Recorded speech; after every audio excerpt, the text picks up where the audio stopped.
Elfrid, great to see you virtually.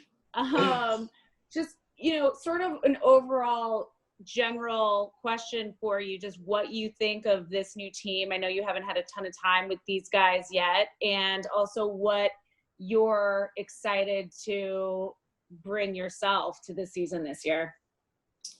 What I get from this group, just people trying to prove themselves. I think people have a lot to prove. Coming off of last year, the guys coming in too as well, and I'm just excited to compete, get out there. I feel like we're being counted out, whatever like that. So just get out there and compete and show what we can do. Our next question comes from Mark Berman of the New York Post. Hey, Elfrid, welcome back. What's up? When they had to make a move on your contract, and they didn't go into the option, what were you thinking? What did you think about your chances of coming back? And did you ever learn to play the piano? I think you said that you were going to try to do that over the pandemic. What was I thinking? And I think from the beginning we always had intentions of me coming back. So I wasn't really, worried.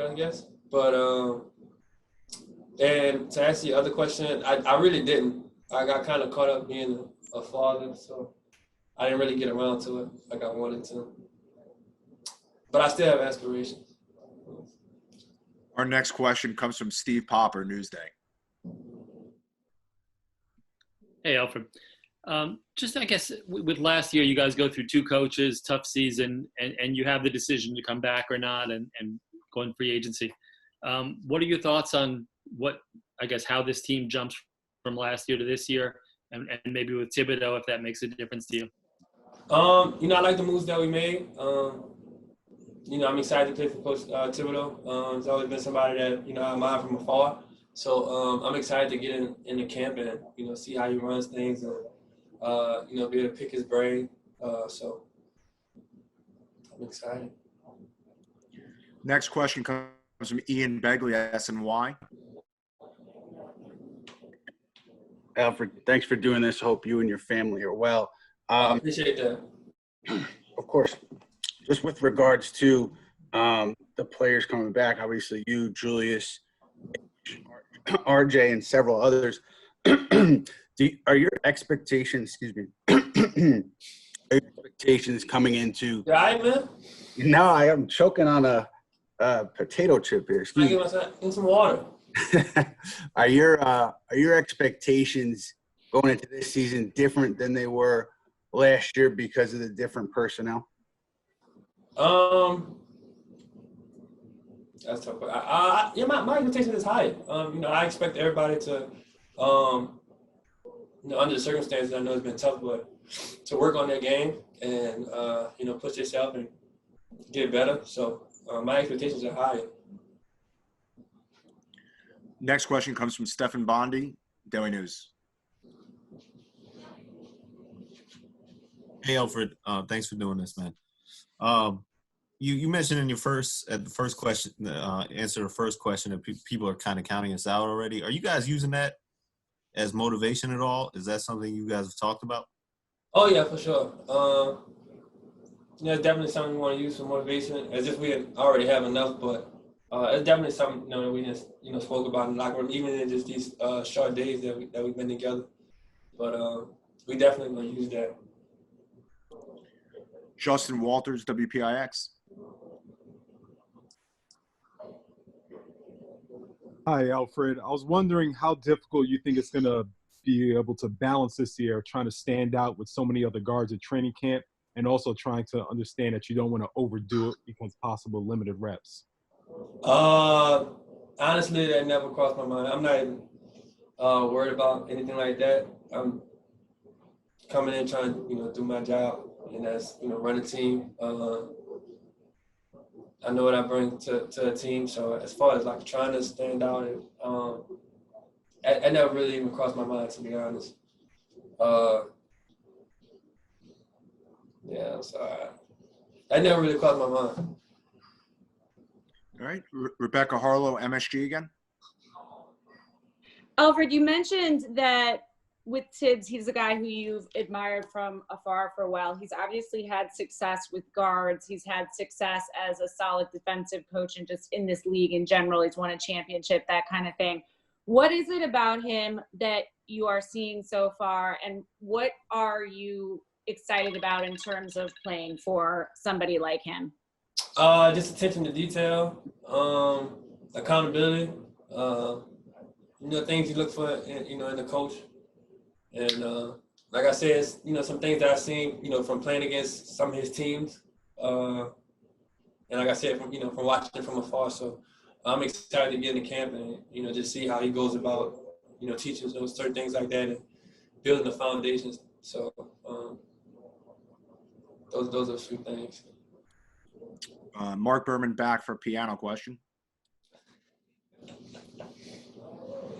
We're done with the piano. You ended the season as the starting point guard. How confident are you that you'll be the starting point guard? And did you ever get tired of the noise about, the Knicks are going to be shopping for another starting point guard in the draft or free agency? I mean, how do you handle when you hear all that stuff? That ain't my job. My job is to, work as hard as I possibly can and live with the results. It's not for me to pick who starts. It's not for me to, care about what other people are saying, things like that. I control what I control, and that's, the amount of work I put in every off season and, every day. So how I handle it, I don't even pay attention to it, to be honest. Steve Popper, Newsday. Elfrid, I know you mentioned, having been with some of these young guys before here. Is there any thoughts you have from having spent a year with some of the young guys, lottery picks on the team, RJ, Kevin, Frank, what you see in them? Do you kind of see any growth that you think people may see this year? Yeah, it's been tough. I haven't been able to, because under the new COVID rules, I haven't been able to be on the court and stuff like that to watch them, work out and stuff like that. But, I have a lot of faith that those dudes, been working, working very hard. Especially after getting a year under their belt, and, for Frank and Kevin, 2 or 3 years, whatever it's been, know what it takes and, know the things that they had needed to work on or wanted to work on. I'm very confident that they've done those things. They're very talented individuals, so I expect a lot of good things from them. We'll take 2 more questions. The next one is from Steph Bondi, Daily News. Hey, Elfrid. Were you when you came back from injury and the team played a lot better?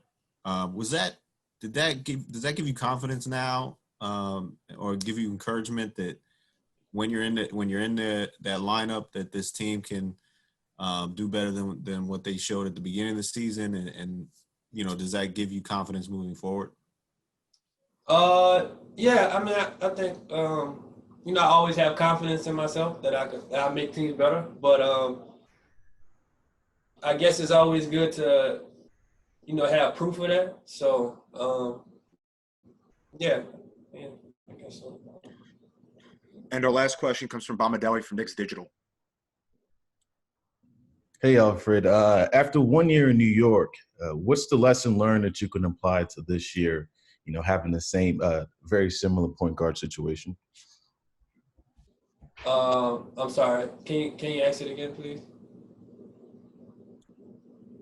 What's the biggest lesson learned that you can apply from last year to this year? Are you speaking as from the season? I know you said something about point guards. Oh, no, just after 1 year, what do you feel like, what's the biggest lesson that you've learned that you can apply? Oh, my bad. Not to cut you off. Just attention to detail, man. Attention to detail, just being disciplined, close out games. Little things turn into big things, and just making sure we taking each day, each rep, as serious as we can, because it carries over into the game, and that could save us 4 or 6 points, 4 or 6 points a game. Could be a different outcome.